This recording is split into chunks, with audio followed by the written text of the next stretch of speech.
Hello everyone, welcome to the second episode of the cEDH cast. My name is Ian, I am one of your hosts, and with me as always is my co-host Braden.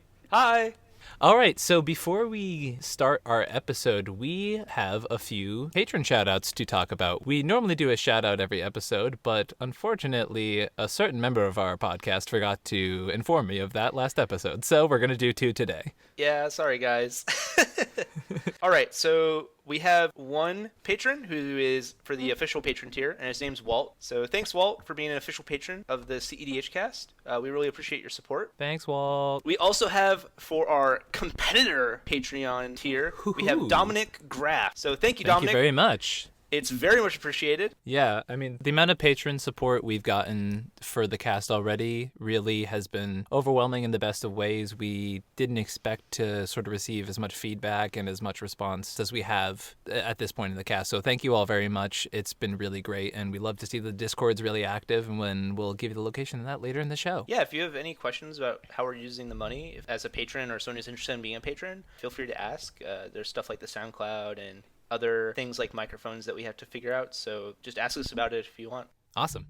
So this episode is going to be a very special episode. We have an amazing guest from the cEDH community, the prolific Shaper Savant. For those of you that don't know Shaper, he is perhaps the most important deck builder we have in the cEDH community. Hello, it's a pleasure to be on your cast. Shaper has been around for about 6 years, and that's basically the most a lot of people have been playing cEDH, seeing as the format's only a certain amount old itself anyways. Yeah, I think the format is about that old. Yeah, we have this amazing guest, and to introduce you to some of his accomplishments, let's take a look at some of the top decks in the format that he has helped create. We have first the Food Chain Sliver, Scepter Thrasios, the common Reanimator deck known as Razakats, Opus Thief, the Wheel Control deck, Yisan, and as we recently found out, his baby is the Harvest Animar deck. Shaper is also well recognized as a community organizer and a mod on the cEDH Discord and Reddit.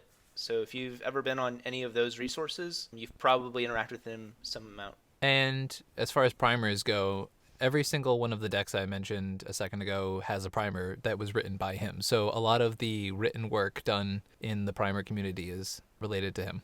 And the reason that we have Shaper on this week is because we're going to be talking about one of the resources that Shaper actually manages, which is called the library. Shaper, would you like to talk about the library? So the library is a Discord server that's a directory to other Discord servers related to each individual commander that people brew around. Essentially, it's a portal to the cEDH universe in which we coordinate with other people that are working on the similar projects to what we're working on. Sweet.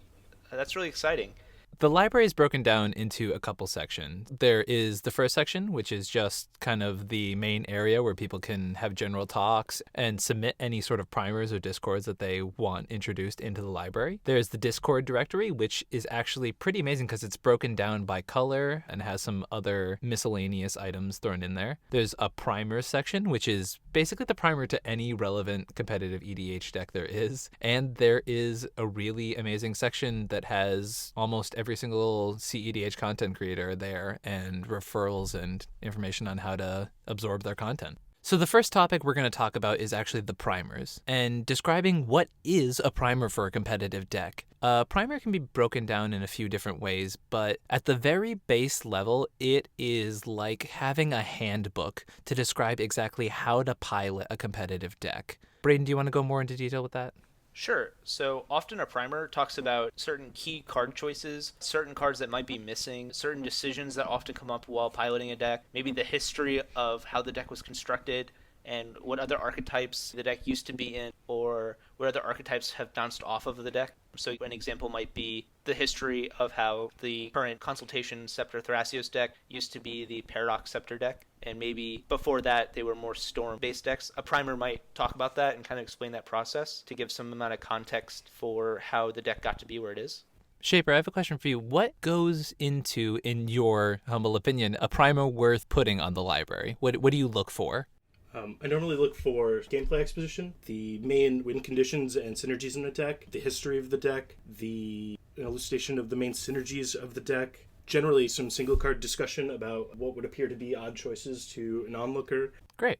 Specifically the single card discussion, I think, as someone who absorbs many primers, as many decks as I play, I read up on probably 5 times as many. And I think the single card discussions are quite important to the viewer who doesn't know a deck well enough, and especially one who hasn't seen it play. You know, a lot of content creators are doing their best to give a lot of competitive decks light, but sometimes it's not there, and primers are really good. The other day I was looking at the Niv Mizzet Perrin deck and wondering why there was a Spellskite in there, you know, and they have a whole discussion on that, and or a card like Snapback, which is a card I've never seen in a competitive deck, but he went into a great explanation there as to why specifically that card was good in that deck. I love Snapback. That card's one of my favorite pet cards. That does not surprise me. A primer should usually contain all the information you need to pick up a deck for the first time and be comfortable taking into a game and knowing what your general game plan is, how to execute it, how to mulligan the deck, and kind of what you're looking to see in a game and how to leverage it to your advantage. Shaper, are there any primers that you're especially proud of or you think are especially useful for new players or people who might be looking into writing their own primers? I think the Scepter Thrasios primer is pretty clearly laid out and is a good example of a well put together primer. I think my Harvest Animar primer is well written and has a lot of interesting lines in it. I think the Razaketh's primer is probably my most advanced primer. It has a lot of interesting Razaketh lines in it that can teach you a lot about the way that triggers work and that sort of thing. I think the original Chainveil Teferi primer is one of the best primers that I've ever written. It was written by Siggy, aka Lobster of Laboratory Maniacs fame. It had explanations of how to play games with different pod compositions, whether you'd want to go slow, want to go fast, you'd want to play a control game versus a value-oriented game. It was overall really well written. And I know through the power of primers, I've definitely piloted decks that were extremely advanced, as if I were a competent pilot already, just because I had done my homework on the deck. And I think one angle that a lot of people enter the format from is they might find a commander that they're passionate about or an archetype that they think they want to try to test out. And some people kind of get the impression that they might think they're like too good to read someone else's primer. But I think one of the most interesting things for people like that is that a lot of times these primers talk about certain situations and card evaluations that you might not typically question on your own in a vacuum where you're the only person trying to improve your deck. But once you read a primer, you'll get the opportunity to hear someone else's perspective on a card, and it might make you think completely differently. So if you're the type of person who typically doesn't go online to read about primers, I think that's something you should start looking into, especially if you've been playing a deck for a very long time. I think primers are one of the most important information relays that we have in our community. 100%. Really lets people who have a lot of expertise with a deck or an archetype transmit a lot of information in a very short period. The people that write them are some of the most knowledgeable people about that strategy, and you'll get a lot from their expertise that they want to targetedly share. One thing I've noticed is that the cEDH community, I feel, more aggressively pushes people towards writing primers than maybe other formats. Yep.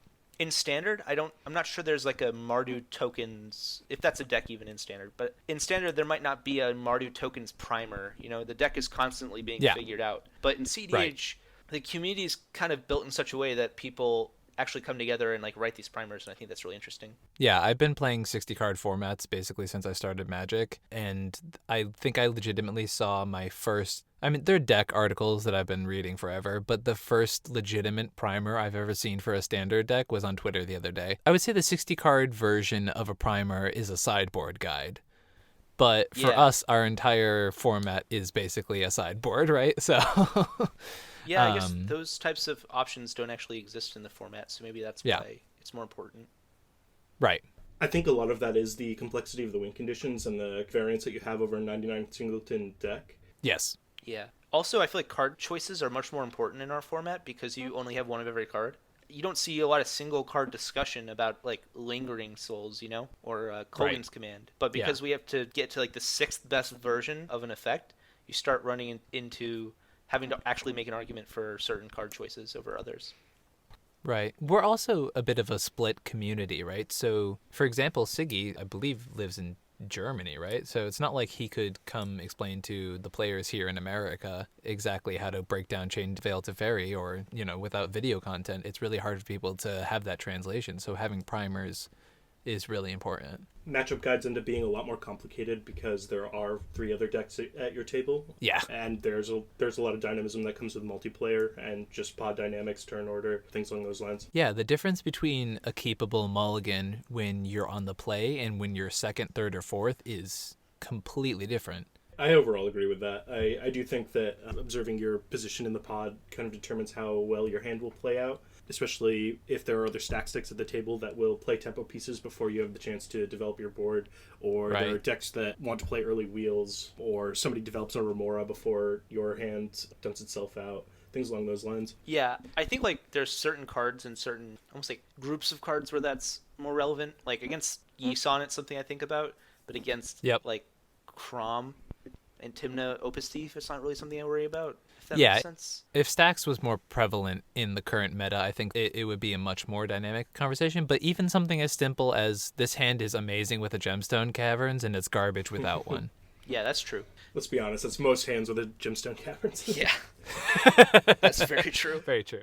Before we move away from primers, I really want to talk about fringe archetypes. So cEDH is definitely unique as a competitive format in the fact that there are, I believe we're close to 800 legal commanders at the moment. And as much as partners currently dominate the format, as much as we see Timna with either Crom or Thrasios at the moment, there's still a lot of play with a lot of commanders, and people are always excited to come in with a legendary creature. Like Braden was talking about earlier, sometimes people take a commander and bring it into competitive EDH. I know personally when I've been looking at sort of fringe decks, having that part of the primer that introduces why you should play this deck, why you shouldn't play this deck. And while we're on the subject, Shaper, just how do you, as the moderator of the library, look at a primer and, even if it's for a fringe archetype, evaluate, yes, the work being done in this pushes it to a competitive level?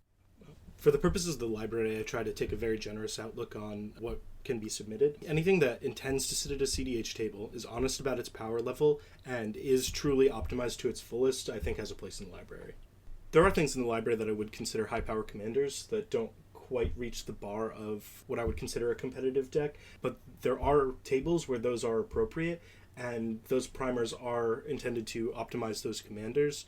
And kind of going upon that, I think it's very interesting that a lot of commanders can be made or broken by only a single card. For example, as we talked about in our last episode, the technical viability of 3-mana Kefnet from Amonkhet being considered a potentially competitive commander now because of the printing of Mystic Sanctuary. So had people been doing work beforehand on that, on maybe a high-powered version of the deck, now they can look at that if a card is printed to push something into a competitive frame to really say, oh, okay, this is the work that's been done before. We have brand new tech. Let's use that to get us to that next level. There are definitely cards that push commanders into competitive viability. The large example is, of course, Godo, who probably straddles the line of competitive. I think he's just over that line. Helm of the Host being printed brought him from being discardable to being a really interesting deck. Yeah, there's a lot of big Godo fans out there. They're very passionate. The Godo fans are some of the most passionate I've seen. It is, I have to say, it is the Discord that I've joined that is probably the most active. I'm pretty sure the Playing with Power Discord has a secret channel just for Godo, for secret Godo players. I can That's confirm. amazing. That's hilarious. So the next topic we are going to address is the links to the Discords. Competitive EDH tends to find a lot of the innovation and brewing of the decks that are played in competitive EDH on Discord servers. Discord is probably the most active place if you want to be actively talking about competitive EDH. Before, I used to think it was the Reddit until I really discovered the trove that is the Discord servers. And the library has information on basically every single Discord that you could need to talk competitive EDH. So, Shaper, do you want to talk about that a little bit? I would describe it as a Discord directory. For each archetype and each commander, there tends to be a Discord specifically dedicated to that commander, at least as far as competitively played commanders go. For example, there's an Animar Discord, there's a Yisan Discord, there's an entire food chain Discord in which we have channels dedicated to each commander that is able to be infinitely cast with food chain. For example, there's a Sliver channel, a Niv channel, a Tazri channel, a Prosh, Omnath, Hullen, Korvold, Maelstrom Wanderer, Sidisi, Gonti, Tishana, a casual channel, and Ramos. One interesting thing I found about each deck having a Discord is that you'll find that each community is very different. I've found, like, we kind of mentioned a minute ago that like the Godo Discord has its own like personality. They're all really big fans of Godo. But I've also found like the Hulk Discord has a community of its own. the food chain has like a community of its own. Like each archetype has people who are commonly seen around and people you can talk to. And if you're willing to admit that you probably don't know as much as the people who built the decks, it's a very good resource to learn a lot about how to play the decks and maybe poke them and ask them, like, why is it this way and why not this way? Have you considered this? Hey, would you look into this? And that's been extremely rewarding for me personally. I'd also love to encourage the audience to not be shy in coming in and revealing your tech to us. People tend to be really receptive to new ideas on these Discords. Yep. Everyone is always looking to try to make their deck the best it can possibly be. And it's really valuable to talk through even why something isn't strong enough for competitive games. For example, up until very recently, whenever a new pile came out or a new combo piece that would go into a Hulk pile came out, there's like a mad rush to be the first person who figures out how to break it and how to make it the best pile. Like there was people trying to make Heliod, the Sun Crown, like how can I make this the best Hulk pile? And it's like really exciting to be on like the literal like bleeding edge of Hulk piles. Sometimes it's very scary too. Mm-hmm. Yeah, but it's a lot I know of fun. specifically as a member of the Elsha Discord, I've been talking with Flash, the guy who runs it, Flash Andretti, and the amount of random ideas I've bounced off of him, and we all have like when spoilers come out and everyone's like, so we all agree this is amazing, right? And there's literally like, you know, a handful of people who are like, yep, we're on it, we got it, we're brewing with it. And as I mentioned earlier, there's actually a great subsection of the library that is completely dedicated to content creators working on competitive Commander. Shaper, do you want to expand on that and how you pick these? For each content creation group, we have a channel set up for their YouTube feed. So whenever, for example, the Spike Feeders or the Laboratory Maniacs or soon to be the cEDH once they get me their YouTube link, whenever they post a new YouTube video, it will automatically post it to the channel, so you can keep up with all of your favorite cEDH content creators just by checking in on the Discord every time you're looking for new content to observe. I know I found actually a certain amount of content creators that I had never heard of just by hopping in on the library. So yeah, every once in a while I'll see like, oh, I've never heard of Deck Design or Zona. Like I'm just looking at it right now. Like, there's a few of these names I don't recognize. Or Ed and EDH. I remember the first time I saw that, I was like, I need to check those guys out. Zona is a Spanish language channel, which might be why you haven't heard of them before. Oh, that's cool. So the next subject we wanted to talk about is how you get to submit content to the library. So luckily, there is a very convenient little channel at the top of the Discord, as I said earlier, that just says #submit. And that's a great place for you to post a primer, for you to post content, for you to post basically anything you think the library should have as a piece of information. Just scrolling through what's up there right now, I see a primer, I see a Discord channel that's brand new. Anything that needs to be filed will be up there for a little bit. Shaper investigates it and throws it up there. And Shaper, you said you have certain expectations that you have when someone submits a new piece of content to you. What would those be? So primers should be aimed at competitive play or power-optimized high-power play, which really means that your deck is competitive or it's quasi-competitive and it's aimed at an environment that is playing with other competitive decks. You should have a coherent exposition of the strategy. The cards and win conditions should be, fairly easy to draw out of that. Decks should be aimed at power optimization, so cards shouldn't be selected for reasons other than trying to make your deck as powerful as it can be. Primers should elucidate the primary strategy of the deck. This includes treatment of the main combos, their methods of interactions and interplay with the other decks of the table, or not, and general play advice. They should also contain explanations of important or surprising cards and exclusions, and there should be attention to detail in your formatting, spelling, and all that. Generally, we expect there to be 1,500 words or more. Now, when you say your first consideration needs to be power, you mean if you can't afford a time twister, you should still include it in your primer list, because the primer is for almost like budgetless cEDH, right? Yes, that's correct. Great. So you said when talking to us earlier that you're hoping to get more submissions for the library and hoping to grow it. Yes, I would love people that have expertise in any particular deck to submit their primers to the library. If you need help with writing or editing a primer, we are more than happy to help you create something that you can share with the community. Are there any primer guides or any like... Yes, there are two primers. There's Maynard Ferguson's A Primer on Primers, and there's M. McGeach's What Should I Put in My Primer? Great. And where can these be found? They can be found in the Welcome channel of the library, which I recommend you read when you join. Yeah, usually those are pretty important. I think being able to have this resource available to the community is pretty imperative. I was talking with Braden when I was actually introduced to the library by him. So I had been playing cEDH for probably about 6 months at that point, and I had actually never heard of the library. Even though I was deep into Discords and Reddit, I just hadn't been aware of this resource, which is one of the reasons we really wanted to bring it to everyone's attention here today, because having been exposed to this resource, I have gained so much knowledge, and just being able to see all the different people trying these different archetypes and really expanding them to their fullest potential has really helped me as a brewer in cEDH.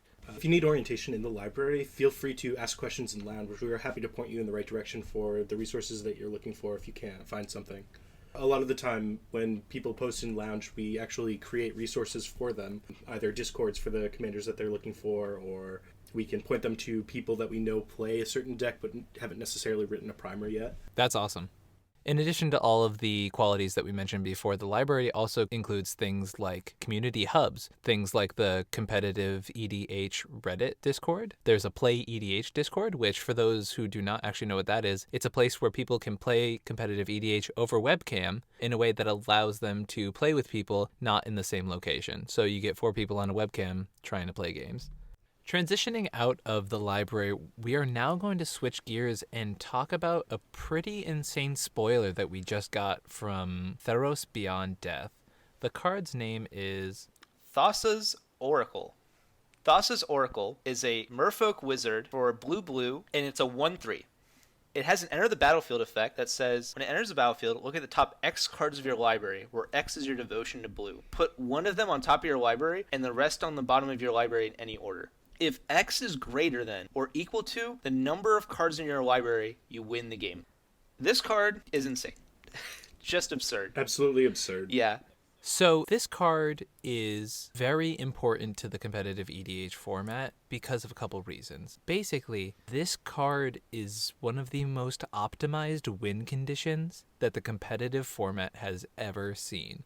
And it also cohesively gels with some of the best win conditions that we already have by making them less affected by specific hate pieces that normally our decks would rely on to be able to stop these cards. So the direct comparison to this card is Laboratory Maniac, which you may know as if you draw from an empty library, you win the game. In cEDH, that pairs with a card called Demonic Consultation, which is name a card, exile the top 6, and then exile cards until you find the card that you named, and you have the ability to name a card that's not in your library, and that will exile your library. And one of the reasons that Thassa's Oracle is immediately better than Laboratory Maniac is the fact that its ability hits the stack, and you don't need that additional draw to trigger the win condition. As soon as you exile your library with the trigger on the stack, the Oracle will check, see that there's no more cards in your library, and you just win the game right there. Also, because it's worded so specifically that if your devotion is equal to the number of cards in your library, you win the game. Even if they kill your Thassa's Oracle and you have no devotion, you still win the game. Comparing this to Laboratory Maniac, you don't need to generate an extra draw, you don't need the permanent in play, and it costs 1 less mana to execute the entire combo. Yeah, so there's 3 ways that this spell is optimized over Laboratory Maniac. In just this single situation. Recently in War of the Spark, we also got Jace Wielder of Mysteries that generates his own draw, but has a converted mana cost of 4 and triple blue, so it's quite more difficult to cast than Thassa's Oracle. We did talk a great deal in the last episode about when Jace was printed and how it changed the equation. This new card throws all of that, wow, Jace is so much better stuff out of the park, because now the downsides of Lab Maniac that we were talking about in that last episode are irrelevant to the Oracle. Even though it's a creature win con, as soon as that trigger hits the stack, it doesn't matter what happens to that creature.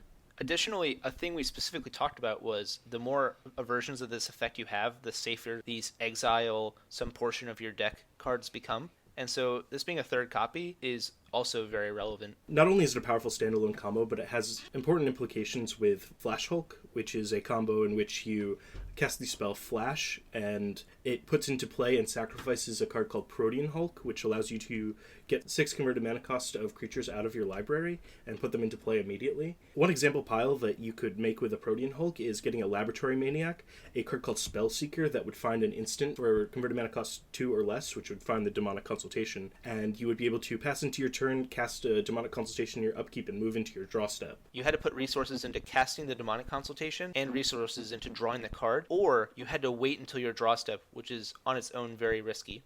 This card improves upon that, because now you just put a Thassa's Oracle into play with a Spellseeker, tutor for Demonic Consultation just like you did before, exile your deck in response to the Thassa's Oracle trigger, you remove your deck from the game, and now the Thassa's Oracle trigger resolves. You don't need to draw a card, you don't need to put extra resources into it, and you immediately win the game. There's a whole bunch of removal spells that would have worked against that pile in the past that are now completely dead because Thassa's Oracle is a trigger, just like we mentioned earlier. Yeah, and one thing in particular that makes this line so terrifying is the fact that you don't have to wait for the extra draw, and you don't have to wait for that specific time in your turn, meaning you could be in a pod where, say, someone has just tried to go off with an ad nauseum and it was countered, and there's only one person holding up mana, and at the end step of the player before them, they tap out for something like a Fact or Fiction. Suddenly, everyone's tapped out for that one moment.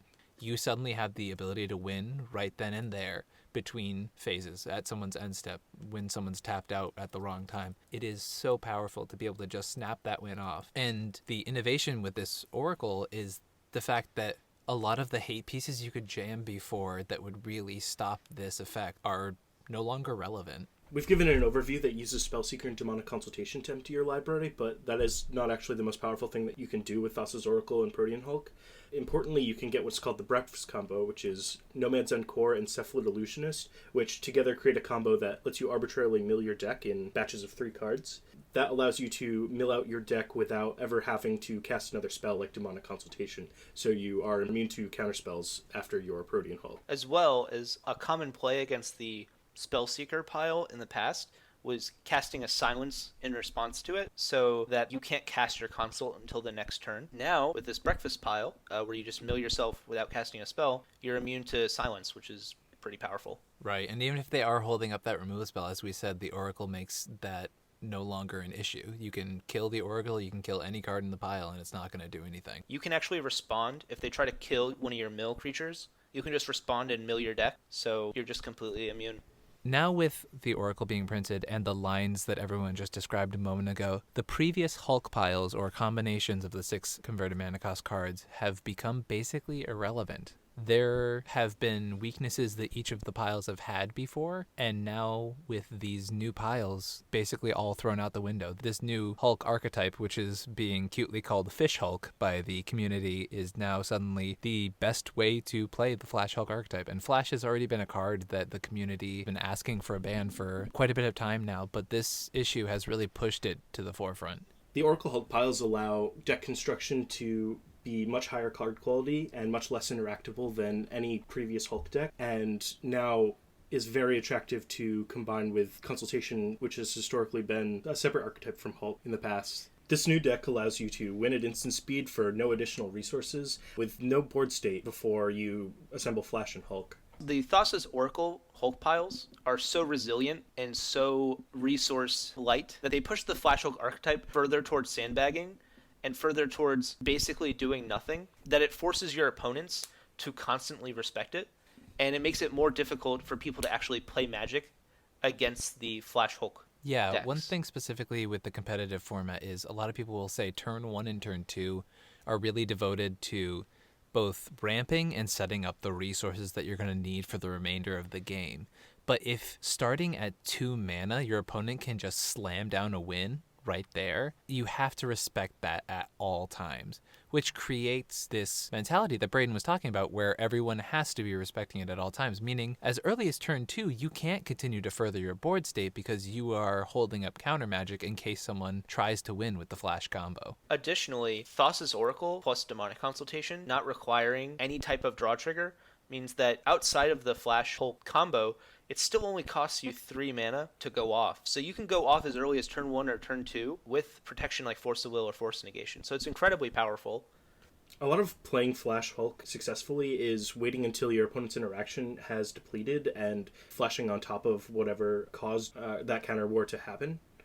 So when somebody plays a sorcery speed win con on their turn, people will attempt to let it not resolve or try to remove it before the combo has been successfully executed. And once the Flash player senses that all the interaction has been depleted, they'll put their Flash on top of the problematic spell. And so that leads to a lot of what we'd call sandbagging, which is you assemble your combo in your hand and you wait for the inopportune moment to Flash the Hulk.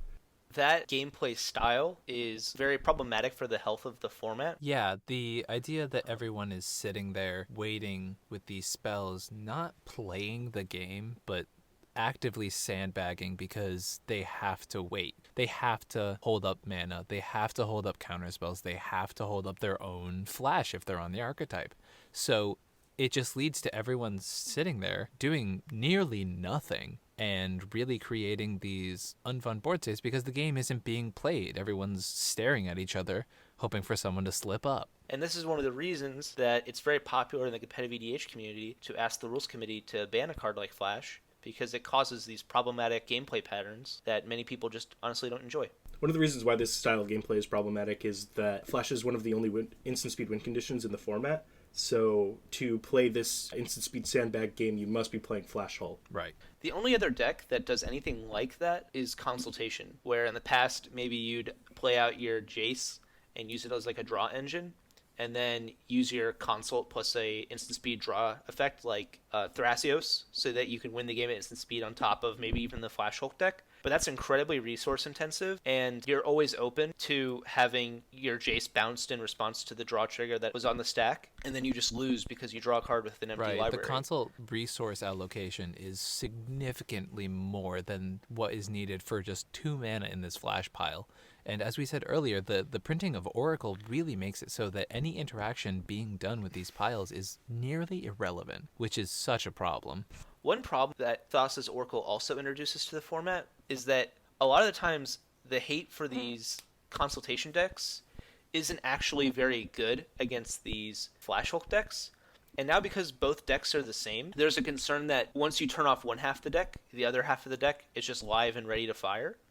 For example, I play consultation decks that don't play Flash Hulk, and I often lose to cards like Back to Basics and Blood Moon. A Flash Hulk deck only needs one blue source to win the game, a blue and a generic. So if they have a mana dork and a basic island, they can very easily just win the game out of nowhere while everyone's resources are shut out by Back to Basics or Blood Moon, and no one can interact with them. I was going to say another thing that's important there is that with the printing of Narset in War of the Spark, that has been a really good piece to shutting down these consultation lines before, because you needed a draw for the win condition. So there were times when you've already drawn a card that turn, meaning that you could not draw any additional cards, and therefore Narset was a really good hate piece to shut down consult win. Luckily, our good friend Thrassius has it back. Very true. Exactly. But even if you're playing around a Narset in a consultation deck up until today, you had to have your piece already in play and enough mana to activate your draw effect, which is far more than the 1 in a blue that these Consultation Hulk decks are going to be able to play. Which is interestingly enabled by this sandbag playstyle that stretches games out into the very late game where people have mana to execute these large mana combos.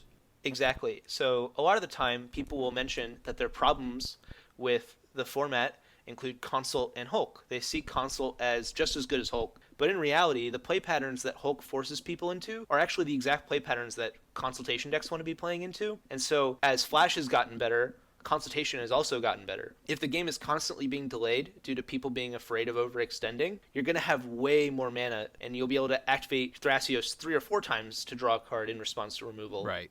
So because of this new Hulk pile from Thassa's Oracle, it will have a resonating effect on the format, and right now we're going to break that down into each way that it's going to be affected moving forward. So Shaper, do you want to break down the effect that it's going to have? To start with, these are probably the most powerful Hulk piles that we've seen thus far, and it makes running the previous Hulk piles much less attractive, to the point where you probably would prefer to an Oracle list. So Shuffle Hulk, Sacred Hulk, Breakfast Hulk probably all want to optimize into a Thassa's Oracle pile. And what about the consultation decks, like Consultation Scepter Thrasios and Dockside Consultation? Consultation Scepter Thrasios' claim to fame was the sheer card quality that you get from running the win conditions that it had. With how Thassa's Oracle has optimized these Hulk piles, the card quality of the Hulk decks is now near equivalent to what was possible with CST, so it makes the Isochron Scepter line as a sorcery speed win con that costs 4 much less attractive as well, so those decks will probably optimize into playing Flash Hulk as well, similar to any Kenrith build of infinite mana. And so with these innovations, we're really looking for a list right now to display exactly what this new archetype is going to be, even before the card's actually printed.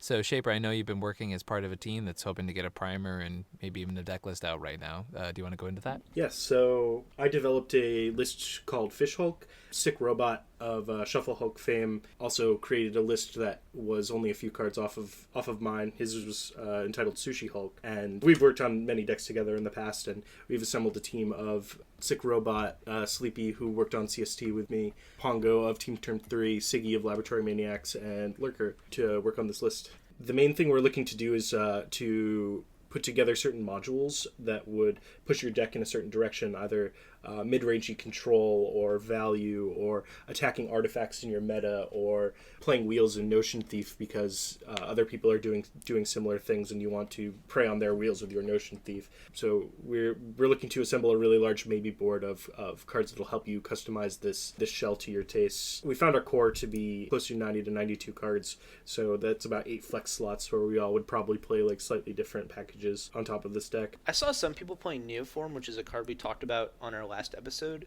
What's your opinion on that in the list? It's personally not one that I would choose, but it's very powerful with Grand Abolisher, turning your dork into basically becoming uninteractable. That's very powerful. Wow. I had not considered They also need to respond to the Neoform before they know what your target is, or else it's too late. Dork into Gilded Drake is also a very powerful play. And now Dork into Thassa's Oracle can allow you to try to win on the spot as well. What do you guys think as to the rise of potential Torpor Orb effects coming out of this? I think it's unlikely because Torpor Orb doesn't affect Laboratory Maniac or Jace. One of the great difficulties of fighting off this list is that any of the angles that let you attack Hulk will generally not attack Consultation Rise directly. Interesting parallels to Torpor Orb are Hushwing Griff, which is a flyer that stops enter the battlefield effects and draws cards with Timna.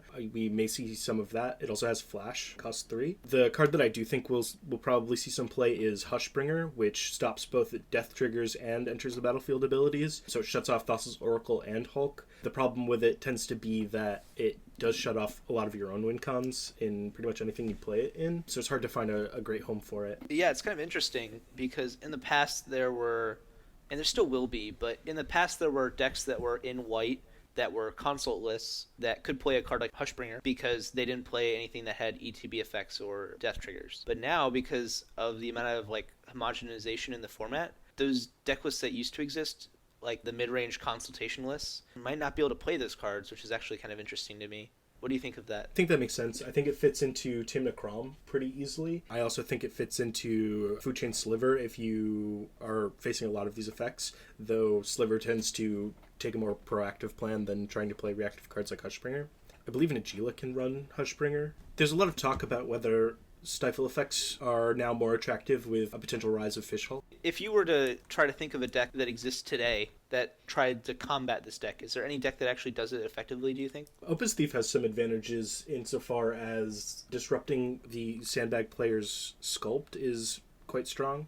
Putting pieces that they want to Hulk into play into other zones like the graveyard can also be somewhat disruptive. Curse Totem and Torpor Orb. Suppression Field is a pretty powerful tool against the Breakfast Pile. As well as just Thasios as a grinded plan. Taking it from 4 to 6 mana is actually quite a lot. Attacking their value engines in general tends to slow their ability to assemble the combo. Just to expand sort of on what Shaper said there, especially the disrupting of the sculpt, the Opus Thief deck uses wheel effects such as Wheel of Fortune, Time Twister, Windfall to gain advantage with effects like Smothering Tide, Narset, Notion Thief, etc. And a lot of the time, these Hulk decks will try and tutor up their Flash effect, tutor up their Hulk, and just sit it with in their hand like we talked about earlier. But by casting wheel effects, you have now disrupted that plan because the hand that they had sculpted is now either shuffled back into their library or pitched into their graveyard. I've also found the 5-color decks of Food Chain Sliver and Nagila to be good picks into heavy Hulk hate metas, where people are spending a lot of resources developing permanents that would interact with Hulk, they tend to not do anything to the food chain deck and Gila. Yeah, that's a really great point. When the table is forced to spend resources on cards like Grafdigger's Cage that stops the Protean Hulk trigger from effectively working, that is extra time that decks that maybe are trying to get under those decks can win, where the Flash deck can't win through their Grafdigger's Cage, and the other players are tapped out because they've played this hate. It'll be interesting to see how the meta adapts in that way. Are there going to be more decks that are trying to prey on the decks that are trying to stop the Hulk deck? One idea that I had that I haven't fully developed is the potential to play instant speed draw in response to the Oracle trigger. Unlike Labman, where it's a replacement effect on drawing a card, they still have to draw the cards, and they can die. Another card I've seen people talking about is Angel's Grace. You can't win the game if an opponent has cast Angel's Grace. So a lot of people have talked about just playing the Angel's Grace, which is a card that has split second that says your opponents can't win the game and you can't lose the game. So because it has split second, you can't really respond to it. And now your trigger resolves. It does nothing because you can't win the game. And you have to pass the turn. And now you have no way of putting cards back into your deck. So when you draw during your next turn, you just die. Yeah. So that's a card people are considering playing. And it does pair very well with the existing farm decks that were trying to prey on the consultation lists that currently exist. Leptis just wrote a huge article for the Lab Maniacs about that was very interesting, that we can link in the description. I think that's an interesting attack on the format. So we talked recently about how these Oracle Hulk lines are actually pretty problematic for the format going forward, and how they really push Flash to even more of an oppressive place than it's ever been. We're going to dive into why this is really a problem for the format and why you've noticed a lot of cEDH players sounding the alarm about this card. So, Shaper, do you want to start us off? Since Hulk was unbanned, I was an advocate of banning Flash. I don't think it produces healthy play patterns in cEDH, and I think it distinctly is a cut above most other win cons in a way that imbalances the game. I do think that with the printing of Thassa's Oracle, there's going to be an immense amount of centralization within the Hulk and Consultation archetypes, and kind of a merger into this new Fish Hulk style deck. We will lose out on a lot of format diversity as a result, both due to how powerful it is pushing out other decks and how you are kind of forced to interact with it on the axis that it demands you to. It is unfortunately, in addition to the format, that right now looks like it has nothing but downside. Braden, do you want to dive into it anymore? Yeah, I guess my opinion is that Flash is seriously problematic to the format. I think that over time, as Magic grows and gets older, they're going to print cards that get broken with Flash. It's kind of like how in Modern there was a card called Birthing Pod, and they banned it because it prevented them from printing good creatures. Thassa's Oracle is not the problem. I want to be very clear. It's definitely problematic that Magic is a game where they're going to keep printing creatures, and Hulk is going to keep being able to search them up. They have been really great in the last few years about printing cards like Hushbringer, like Grafdigger's Cage, like Rest in Peace, Leyline of the Void. These cards, I think it's a great sign that they printed a creature that has Torpor Orb and a death triggers counter to it. It shows that they're willing to put 2 stacks effects on one permanent, which is really what's going to have to happen to band-aid this problem. So I'll just say real quick, I also agree that Thassa's Oracle is not the problem. It is definitely Flash. So it's just very frustrating that it's such an easy to solve problem, and it just isn't going to be solved immediately.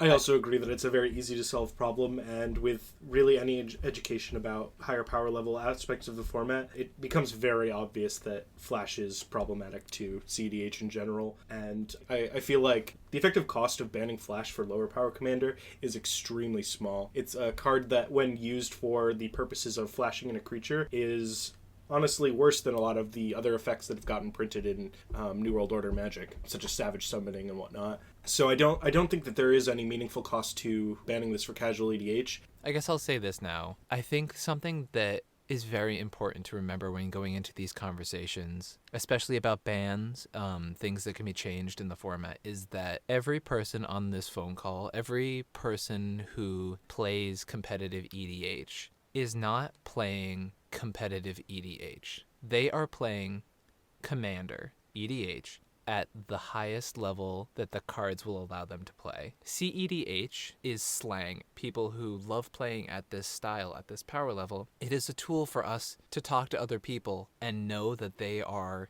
enjoying the game the same way that we are. but it's not its own format. And as far as I know, a lot of people don't want it to be its own thing because we are EDH players.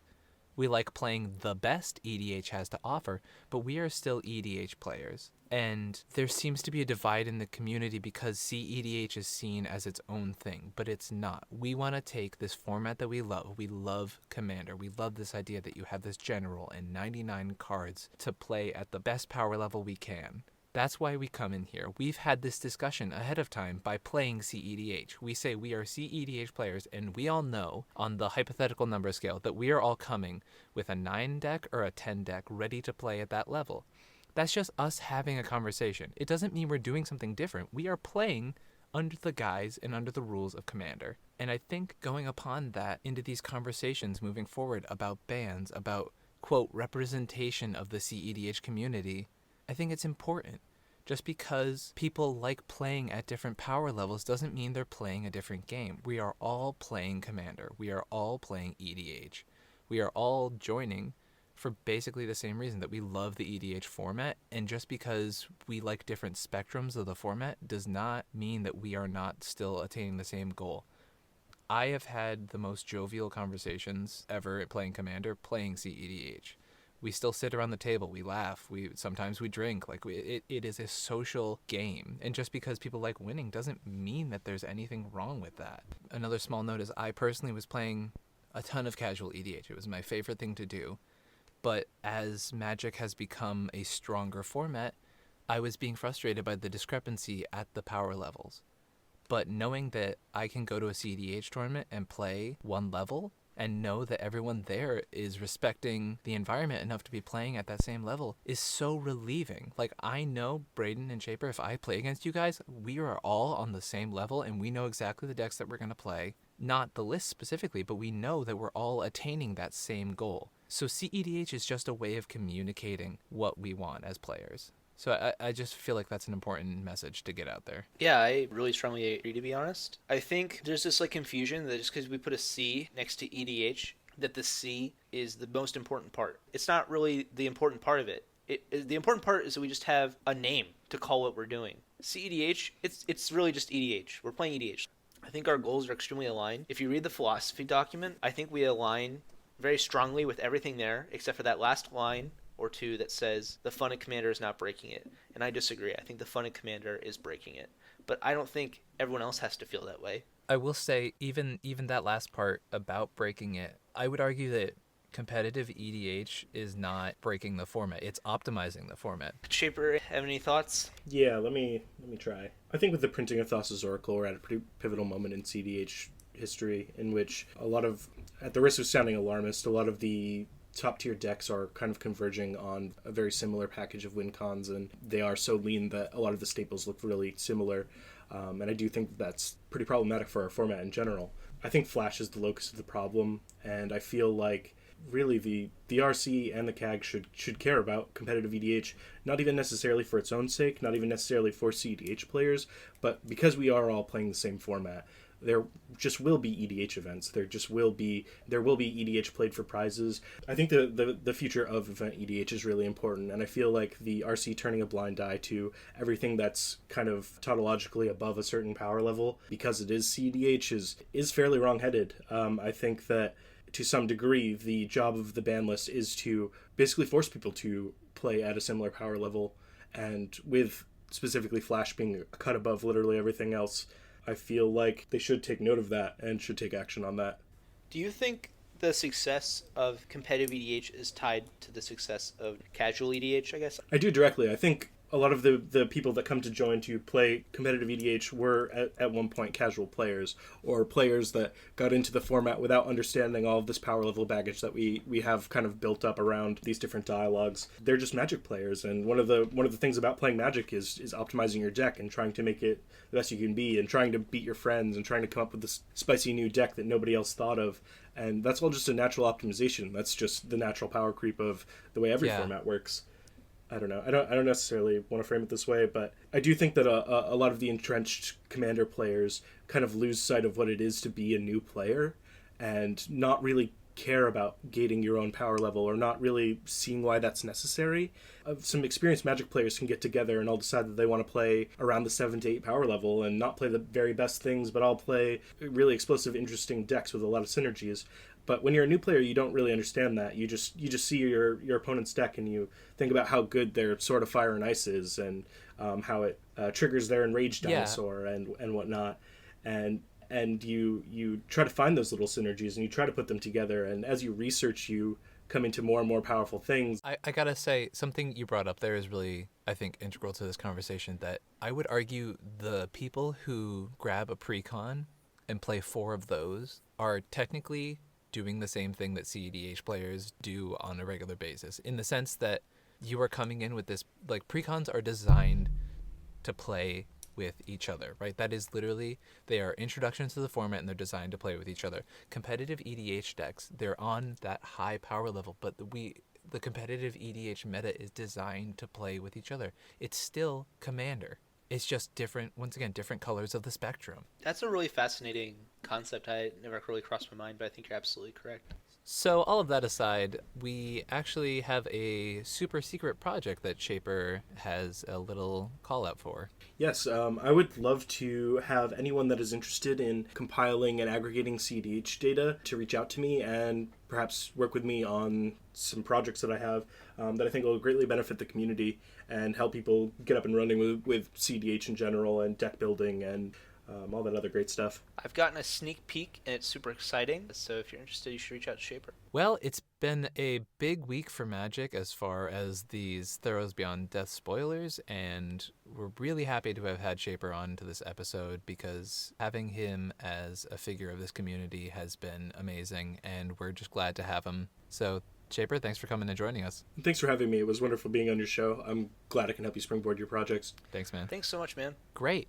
So thank you from all of us here at the cEDH cast. Braden, before we sign off, do you want to give us some social media whereabouts? Sure. So you can find us at cEDHcast on Twitter and on Instagram. And also you can find our Patreon in the links down below. And we also are now on Spotify, Google Podcasts, and SoundCloud. All cEDHcast there. Great. And hopefully, as we kind of talked about earlier in the episode, we will be on YouTube very soon. So from all of us here at the cEDH cast, thank you very much and hope you have a great time. Awesome. See you in the library.